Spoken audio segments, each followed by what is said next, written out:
Thank you for standing by and welcome to the First Financial Bancorp third quarter 2025 earnings conference call and webcast.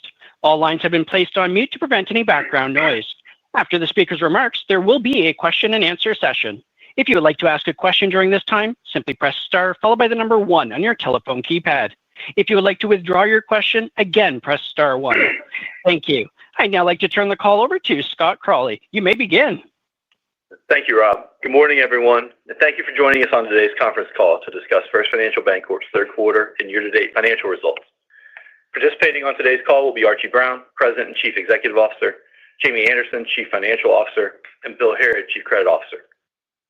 Both the press release we issued yesterday and the accompanying slide presentation are available on our website at www.bankatfirst.com under the Investor Relations section. We'll make reference to the slides contained in the accompanying presentation during today's call. Additionally, please refer to the forward-looking statement disclosure contained in the third quarter 2025 earnings release, as well as our SEC filings for a full discussion of the company's risk factors. The information we will provide today is accurate as of September 30th, 2025, and we will not be updating any forward-looking statements to reflect facts or circumstances after this call. I'll now turn it over to Archie Brown. Thanks, Scott. Good morning, everyone, and thank you for joining us on today's call. Yesterday afternoon, we announced our financial results for the third quarter. The third quarter of 2025 was another outstanding quarter for First Financial. Adjusted net income was $72.6 million, and adjusted earnings per share were 76 cents, which resulted in an adjusted return on assets of 1.55% and an adjusted return on tangible common equity of 19.3%. We achieved record revenue in the third quarter, driven by a robust net interest margin and record non-interest income. We have successfully maintained asset yields while moderating our funding costs, which combined to result in an industry-leading net interest margin. In addition, our diverse income streams remained a positive differentiator for us, with our adjusted non-interest income representing 31% of total net revenue for the quarter. Expenses continue to be well managed. Excluding incentives tied to strong performance and the record fee income, total non-interest expenses were flat compared to the second quarter. Our workforce efficiency efforts continued during the period, and to date we've successfully reduced our full-time equivalents by approximately 200, or 9%, since we began the initiative 2 years ago. We expect further efficiencies subsequent to the integration of our pending acquisitions. Loan balances declined modestly during the quarter, falling short of our expectations. Lower production in our specialty businesses, along with a greater percentage of construction originations, which fund over time, drove the modest decline. Loan pipelines are very healthy as we enter the fourth quarter, and we expect to return to mid-single-digit loan growth to close out the year.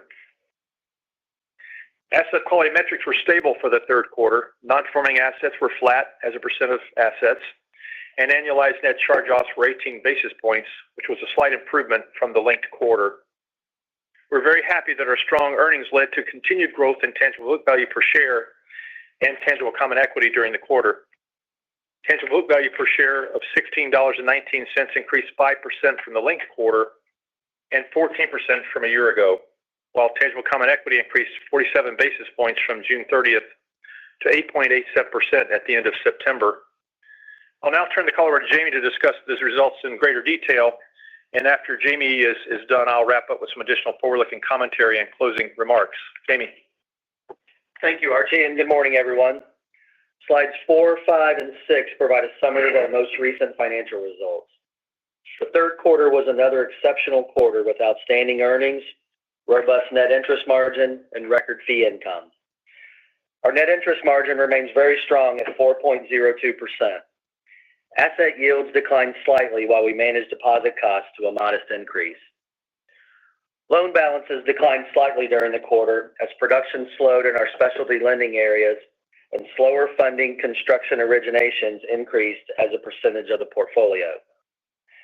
Average deposit balances increased $157 million due to higher broker deposits and money markets, offset by a seasonal decline in public funds. We maintained 21% of our total balances in non-interest-bearing accounts and remain focused on growing lower-cost deposit balances. Turning to the income statement, third quarter fee income was another record, led by our leasing and foreign exchange businesses. Additionally, we had higher syndication fees and income on other investments. Non-interest expenses increased from the linked quarter due to an increase in incentive compensation, which is tied to fee income. Our efficiency efforts continue to impact our results positively and remain ongoing. Our ACL coverage increased slightly during the quarter to 1.38% of total loans.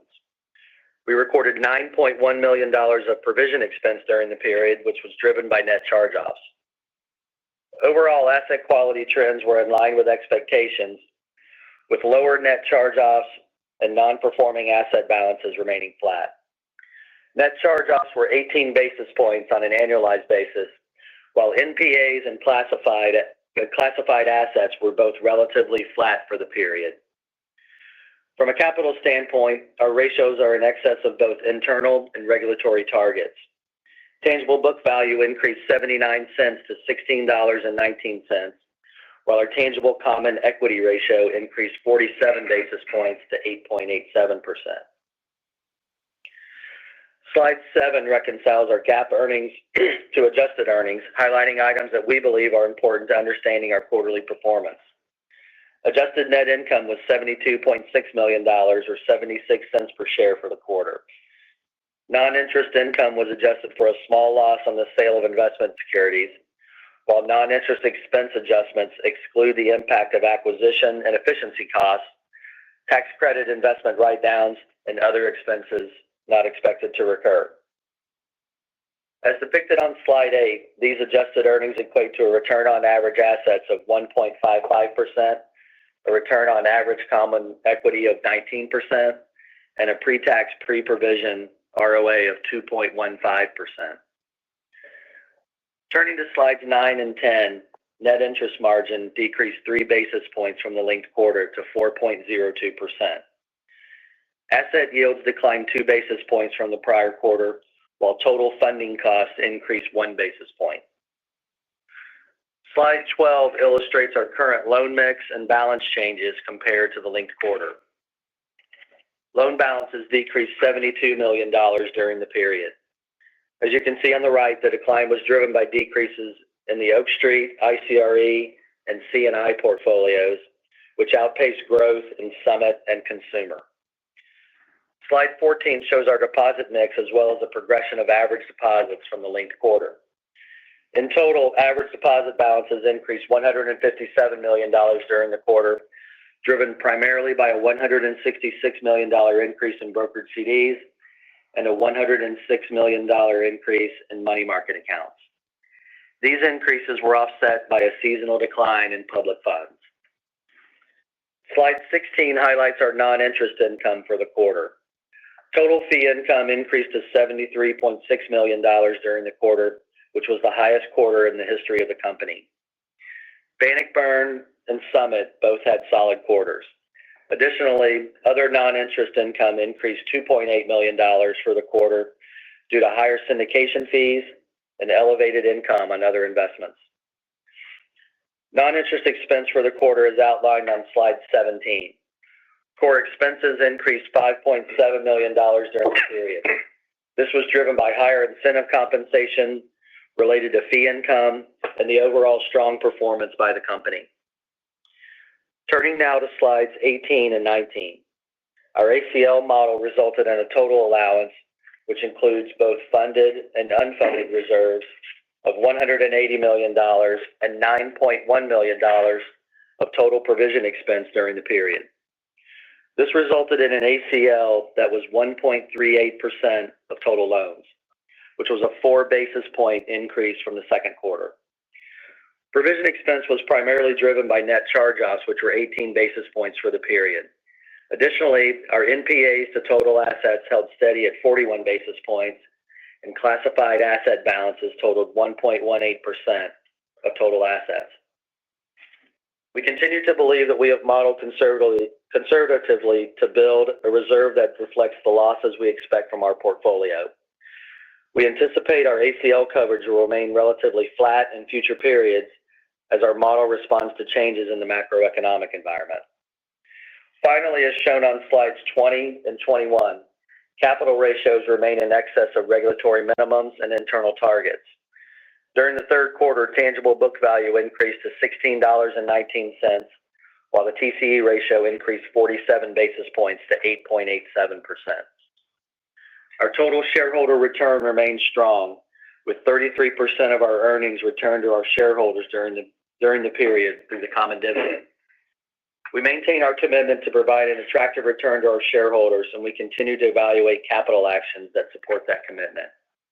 I'll now turn it back over to Archie for some comments on our outlook. Archie? Thank you, Jamie.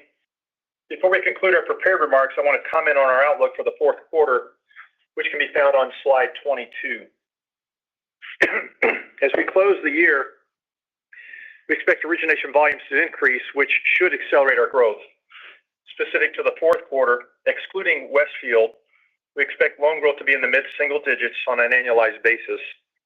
We expect core deposit balances to increase and combine with seasonal public fund inflows to result in strong deposit growth. Our net interest margin remains among the highest in the peer group, and we expect it to be in a range between 3.92% and 3.97% over the next quarter, assuming a 25 basis point rate cut in both October and December. This includes a modest bump in margin from the addition of Westfield in early November. We expect our fourth quarter credit cost to approximate third quarter levels and ACL coverage to remain stable as a percent of loans. We're estimating fee income to be between $77 and $79 million, which includes $18 to $20 million for foreign exchange and $21 to $23 million for the leasing business revenue. This range includes the expected impact from Westfield. Non-interest expense is expected to be between $142 and $144 million and reflect our continued focus on expense management. This range includes the impact from Westfield, which is expected to be approximately $8 million for the months of November and December. While we remain confident that we will realize our modeled cost savings, we expect the majority of those savings to materialize in the middle of 2026 once Westfield has been fully integrated. With respect to our pending acquisitions, we have received formal regulatory approval for the Westfield transaction and anticipate closing in early November. Our initial preparations for the bank financial close are underway, and we are more excited than ever to expand our reach into the Chicago market. We have filed the necessary applications and expect to receive approval from the regulators in coming months, eyeing a close during the first quarter of 2026. We're very excited to have the Westfield and Bank Financial associates join our team. In summary, we're very proud of our financial performance for the first 9 months of the year, which have resulted in industry-leading profitability. We expect to have another strong quarter to close 2025 and build positive momentum as we head into 2026. With that, we'll now open up the call for questions. Rob?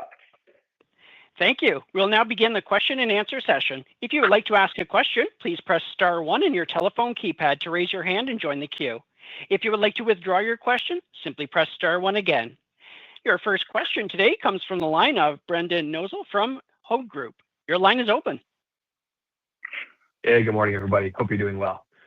Morning, Brendan. Maybe just starting off here on a topic that's of interest today, NDFI loan exposure. I think if I look at your reg filings from last quarter, it's a little over $450 million or 4% of loans.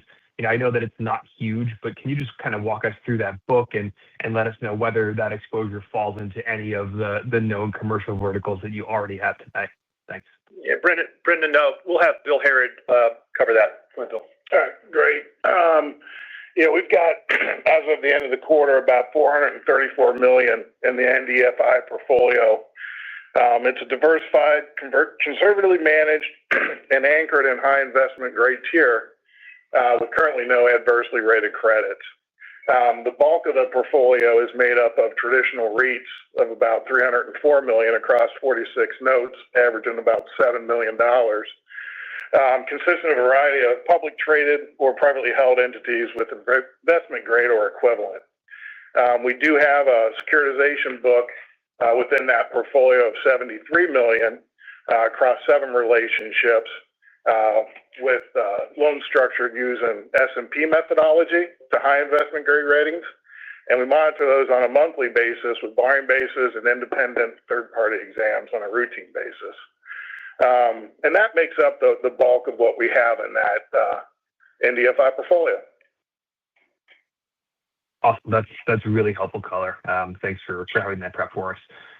Maybe turning to the net interest margin, totally get the guide for next quarter. No surprise given recent and forthcoming rate cuts. I'm just kind of curious, though, if we get those 2 cuts in the fourth quarter, how should we think about margin, early in next year? I think in the past you said that each cut is 5 to 6 basis points of near-term pressure before it grinds back up on lag funding costs. So any color there would be helpful. Yeah, Brendan, this is Jamie. So on the margin, and again, so the other thing you got to keep in mind is we have Westfield coming into the mix, so that's going to create a little bit of noise, and it actually helps us going forward here, mitigate a little bit of our asset sensitivity. So, but if you look at kind of the legacy company in the margin, the way that it reacts to those 25 basis point cuts, like I said, and you mentioned it as well, we get about 5 basis points of margin pressure for each of those 25 basis point cuts. And it, the timing of that, the way that will kind of fold in is that you get a little bit more pain immediately from the cut, and then as deposit costs catch up, we start to actually move that back up. So, but really 5 basis points of pressure. So if you think about our margin right now, in that 4 range, if we get those 2, then we kind of start the year in that 390-ish range. But then when you factor in Westfield, and with the purchase accounting and how that will work, we get a little bit of improvement in the margin from them. So that starts to help mitigate some of that pressure if we have those expected rate cuts here at the end of the year. Yep. Okay. That makes sense. Thank you for taking my questions. Thanks, Brendan. Your next question comes from a line of Mark Schutley from KBW. Your line is open. Hey, guys. Good morning. Morning, Mark. Maybe one more on the margin. I'm trying to think about, on the asset side, loan yields were strong and actually ticked up in the quarter. So I was just curious, what new loan originations are coming on today with you guys sort of returning to growth and what you're expecting, for the total sort of portfolio yield in the near term. Yeah, Mark, this is Archie. I'll start, and Jamie, you can kind of come in on me if you want to amplify. But, the rate cut certainly that we had affects origination yields as well. And so we were probably before the cut around 7 on origination yields, and it's closer, I guess, like high 6s. So if you said 680, 690, and it's going to come in closer to the mid 6s. When you look at the month of September, it was probably right around 650, maybe 650 and change. So we'd say sort of right now in that range. It may drop down a little bit more with some more rate cuts because, again, a lot of what we do is commercial oriented, tied to variable rates. Yeah, and Mark, I mean, like we've talked about in previous quarters, if you again looking at the legacy First Financial portfolio, absent Westfield, we still have about 60% of our loan book that moves on the short end. So obviously those cuts will impact the yield on the loan side. Yeah, that makes sense. And then maybe just on the growth. So, you mentioned pipelines are strong, and I was just curious, what specific verticals or markets you expect to drive that growth, over the next couple quarters. Thanks. Yeah, Mark, this is Archie again. Maybe talk about loan growth kind of overall. Our production, if you just look at total commitments, Q3 was on par with Q2, so pretty strong. I would argue strongest of the year in both cases, but we saw the actual fundings from that drop compared to what we saw in prior quarter. So lower fundings, primarily construction related. And then we did see a dip in line utilization on the commercial side that accounted for a little bit of the lower overall growth in the quarter. As we look in Q4, strong commercial is the biggest driver. We've got different verticals within commercial, but strong commercial is the big driver. Summit funding, this is always their peak quarter for production, so that'll be another big driver. Commercial real estate will have a little bit of growth, is what we're projecting in Q4, and probably the only vertical that has a little bit of pressure is in our Oak Street group. Just looks like they've got a lot more payoff pressure that we're expecting here in Q4. But the combination of it all gets you to the number that we're projecting of 5% annualized growth. Yep, that makes sense. Appreciate the color. Thanks for taking my questions. Thanks, Mark. And again, if you'd like to ask a question, press star, then the number 1 on your telephone keypad. Your next question comes from a line of Daniel Tamayo from Raymond James. Your line is open. Thank you. Good morning, guys. Morning, Danny. Maybe just one on the fees and expenses. So the 4Q guide, pulling out Westfield just for a second, was higher than what we were looking for, and certainly what the 3Q number was. Just curious, if there's something seasonal, unusual, unique in the fourth quarter, or maybe if you can kind of give us some indication of what the run rates would look like going into 26. Yeah, Danny, it's Jamie.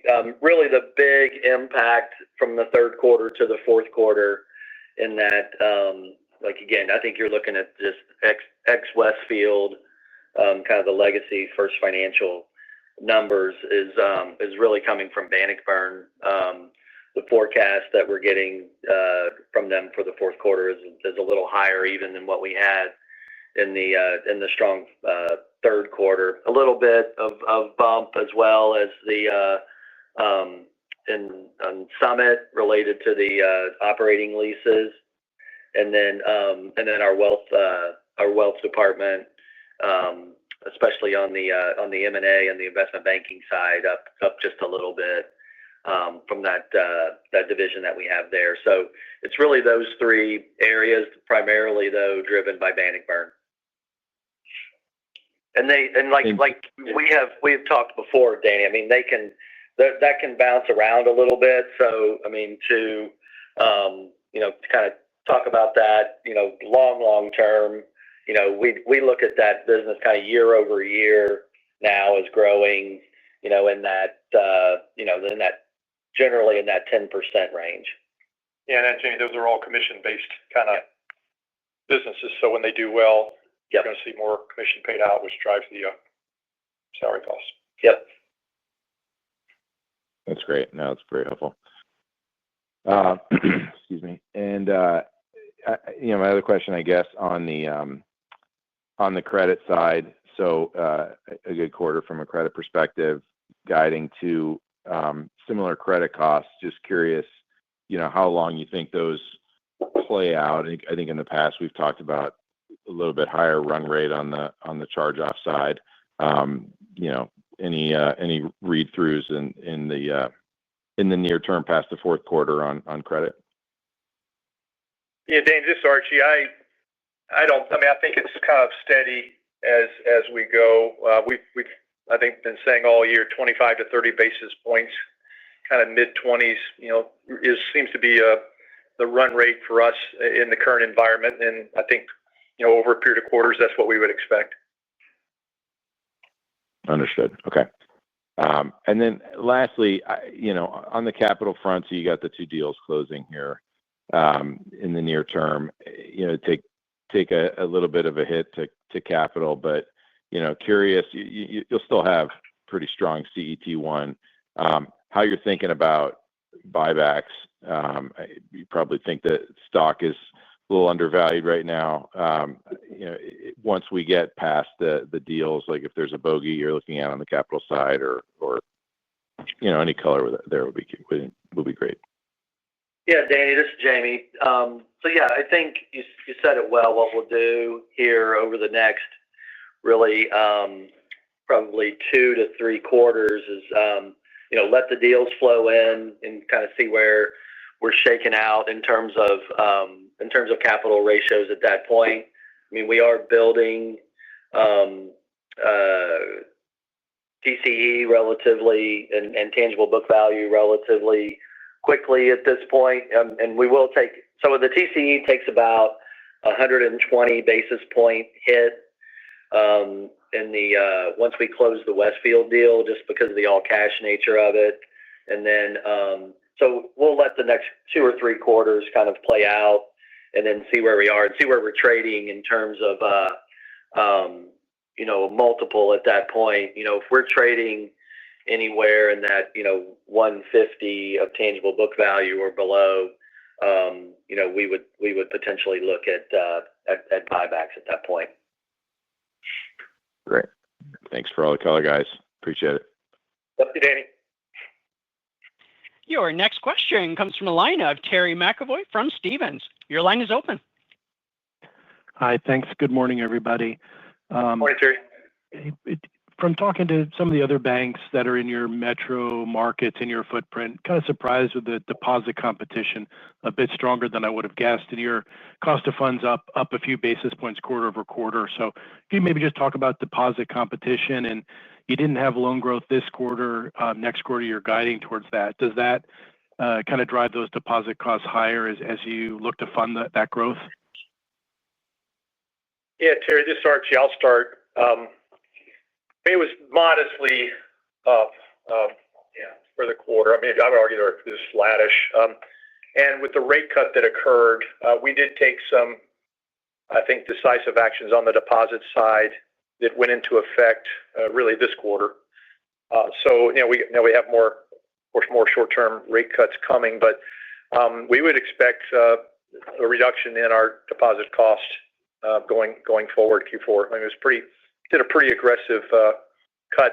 And the market's competitive, but if you look at our current loan to deposit ratio, and we felt, even with some loan growth, we felt we could take a little bit more aggressive actions, and we'll look to do more here with more Fed cuts. And then, I think one of the things we like about Bank Financial, again, one, they have lower deposit and funding costs than we do, and that market, from what we can see, still has a little more rational pricing than what we're seeing here kind of in Southwest Ohio. Yeah, the other thing, Terry, to keep in mind, I mean, we do have the a little bit higher some loan growth in the fourth quarter and then going forward, but we don't think that puts a lot of pressure on our deposit costs because of the liquidity that we get coming in, and especially in the Bank Financial deal. If it closes in the first part of 26. So they already have a relatively low loan to deposit ratio, and then we're selling the multifamily portfolio, which will then create even more liquidity for us to utilize for loan growth or to pay off borrowings or to reinvest.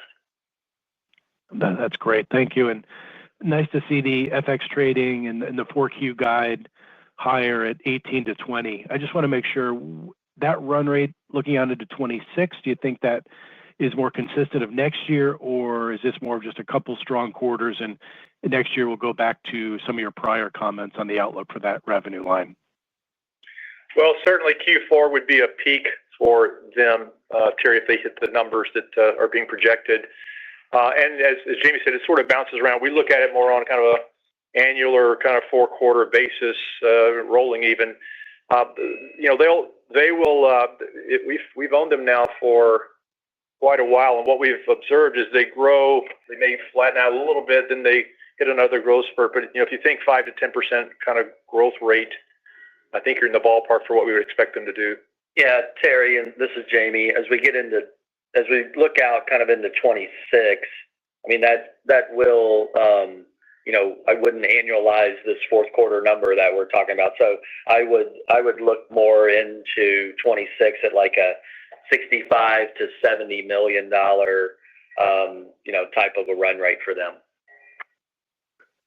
Perfect. Again, thanks for taking my questions. Have a nice weekend. Thanks, Terry. Thank you, Terry. Your next question comes from the line of Jon Arfstrom from RBC. Your line is open. Hey, good morning, guys. Hey, John.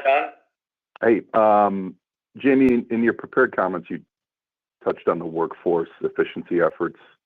Can you talk a little bit about where you are in that journey, and then when you look at the two acquisitions, what kind of opportunities do you see there? Because it seems like you're going to apply this framework over the top of those two deals. Yeah, John, this is Archie. I'll start.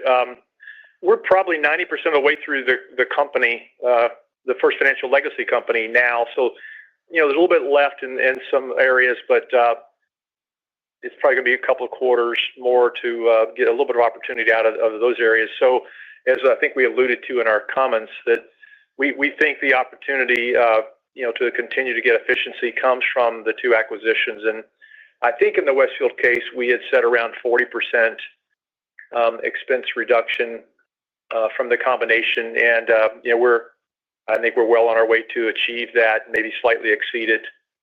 Bank Financial was maybe just a little bit less because there's bigger branch count, but what we had modeled, again, we're well on our way to exceed that, and that includes us in both those markets adding back roles to drive more revenue. Some of the businesses we have that maybe those banks didn't have, we're adding the appropriate people to help us grow in those markets. And even with that, we would still achieve the expense that reductions that we modeled in those deals. Yeah. Okay. That makes sense. Some good opportunities there, obviously, for production. And Terry took a couple of my questions on deposits, but Jamie, can you just remind us of the typical seasonal flows on deposits that you see in the fourth quarter? Yeah. So we to remind you and everybody else, we get a seasonal bump in public funds, mainly from Indiana, where property taxes are due. So we get those in May and November, and so typically we will get call it around $150 to $200 million kind of extra of deposits in those quarters on average. And then they a little bit more skewed, I would say, to the second quarter, but call it $150 to $200 million in both of those quarters, and then they run out in the subsequent quarter and kind of go back down to the base level. But that's pretty much like clockwork. I mean, it happens pretty much every quarter, and then so that's what you saw here in the third quarter, were those public funds running down by $100 to $150 million, and then we just replace those with brokered CDs or borrowings. No, okay, that's helpful. Thanks a lot, guys. Yep. See you, John. And that concludes our question and answer session. I will now turn the call back over to Archie Brown for closing comments. Thank you, Rob. I want to thank everybody for joining us today. We really feel great about the quarter we had and are excited about fourth quarter and the momentum we're building for 2026 with the pending acquisitions. We look forward to talking to you again in a quarter. Have a great day and weekend. This concludes today's conference call. Thank you for your participation. You may now disconnect.